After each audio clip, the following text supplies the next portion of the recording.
بہت عرصہ پہلے کی بات ہے، ایک جنگل میں ایک بہت بڑا درخت تھا۔ اس درخت میں ایک طوطے کا خاندان رہتا تھا۔ طوطے کا نام مٹھو تھا، طوطی کا مینا، اور ان کے دو چھوٹے چھوٹے پیارے پیارے بچے تھے، چنٹو اور منٹو۔ وہ سب ہنسی خوشی پرسکون زندگی گزار رہے تھے۔ مینا، جلدی کرو، بچوں کو لے کر ہم نے خوراک کی تلاش میں نکلنا ہے۔ جی میں آتی ہوں، چنٹو منٹو اٹھو، جلدی کرو، ہم نے خوراک کی تلاش میں جانا ہے، جلدی کرو، اس سے پہلے کہ شام ہو جائے، ہمیں جلدی سے کھانا ڈھونڈ کر لانا ہوگا۔ جی ماما، ہم آ رہے ہیں، بس 2 منٹ رک جائیں۔ ایسے ہی روز وہ خوراک کی تلاش میں صبح صبح گھر سے نکل جاتے تھے اور رات کو واپس اپنے گھونسلے میں آ جاتے تھے اور خوشی خوشی اپنی زندگی کے دن گزار رہے تھے۔ لیکن ایک دن ان کے درخت پر ایک چیل آ کر رہنا شروع کر دیتی ہے۔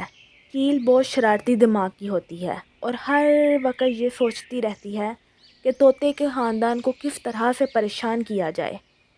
اس لیے جب بھی طوطے کا خاندان یعنی کہ مٹھو، مینا اور چنٹو منٹو خوراک کی تلاش میں جاتے تو چیل ان کا گھر یعنی کہ گھونسلہ گرا دیتی اور بہت مزے سے کہتی، ہاں آج تو میں نے پھر سے ان کا گھر گرا دیا ہے۔ اب یہ ساری رات پریشانی سے گھر بناتے رہیں گے، مجھے بہت مزہ آتا ہے ان کو تنگ کر کے، بہت مزہ آتا ہے ان کو پریشان کر کے۔ جب طوطے کا خاندان واپس آتا ہے تو وہ اپنے گھر کو اس طرح گرا ہوا دیکھ کر بہت پریشان ہوتے ہیں۔ مٹھو، یہ دیکھو ہمارا گھر گر گیا ہے، اب ہم کیا کریں گے؟ ساری رات کدھر سوئیں گے؟ کس طرح گزارا کریں گے؟ چنٹو منٹو کو کدھر سلائیں گے؟ وہ بہت پہلے ہی بیچارے تھکے ہوئے ہیں، کچھ کرو مٹھو، اب ہم کیا کریں گے؟ مینا، یہ اسی چیل کا کام ہوگا، وہ روز کچھ نہ کچھ کر کے ہمیں پریشان کرتی ہے۔ تم فکر نہیں کرو، میں صبح ہوتے ہی اس سے بات کروں گا کہ وہ ہمیں اس طرح پریشان نہ کرے۔ چلو اب ہم اپنا گھر دوبارہ بناتے ہیں، محنت تو کرنی پڑے گی لیکن ہم بنا لیں گے مل کر انشاءاللہ۔ ماما بابا، ہمیں بہت نیند آ رہی ہے، ہم کدھر سوئیں؟ ہمیں بہت نیند آ رہی ہے۔ چنٹو منٹو، تم لوگ پریشان نہ ہو، تم لوگ اس درخت پہ بیٹھ کر سو جاؤ، میں اور مٹھو مل کر یہ گھر دوبارہ بنا لیتے ہیں، صبح تک بن جائے گا انشاءاللہ۔ اس طرح وہ اپنا گھر بنانا شروع کر دیتے ہیں اور بہت محنت کے بعد صبح تک اس کو بنا لیتے ہیں۔ جیسے ہی صبح ہوتی ہے، مٹھو چیل کے پاس جاتا ہے اور کہتا ہے، تم ہمارے ساتھ ایسا کیوں کر رہی ہو؟ ہم نے تمہارا کیا بگاڑا ہے؟ تم ہمیں کیوں تنگ کر رہی ہو؟ کیوں پریشان کر رہی ہو؟ کچھ نہیں بگاڑا تم لوگوں نے میرا، لیکن مجھے تم لوگوں کو پریشان کرنے کا بہت مزہ آتا ہے، اس لیے میں تم لوگوں کو تنگ کرتی ہوں تاکہ تم لوگ پریشان ہو اور میں مزہ لے سکوں۔ اب تم اپنا منہ لے کر چپ چاپ ادھر سے چلے جاؤ، اس سے پہلے کہ میں تمہیں ماروں۔ طوطا بیچارہ چپ چاپ وہاں سے چلا جاتا ہے۔ اسی روز جب مٹھو، مینا اور بچوں کے ساتھ خوراک کی تلاش کرنے جاتا ہے تو چیل اس کا گھر دوبارہ سے گرانے آتی ہے، لیکن کہتے ہیں نا، جو دوسروں کے لیے برا سوچتا ہے اس کے ساتھ خود ہی برا ہو جاتا ہے۔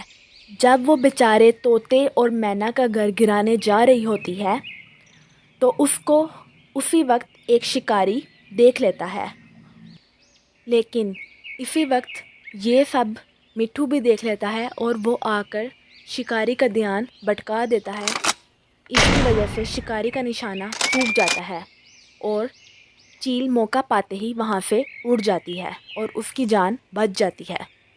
یہ سب دیکھ کر چیل کو اپنی غلطی کا بہت احساس ہوتا ہے اور جب مٹھو، مینا اور ان کے بچے واپس گھر آتے ہیں تو وہ ان کے پاس جاتی ہے اور کہتی ہے، مٹھو، مینا، میں تم لوگوں سے معافی مانگنے آئی ہوں، میں نے بہت غلط کیا ہے تم لوگوں کو پریشان کر کر، تنگ کر کر۔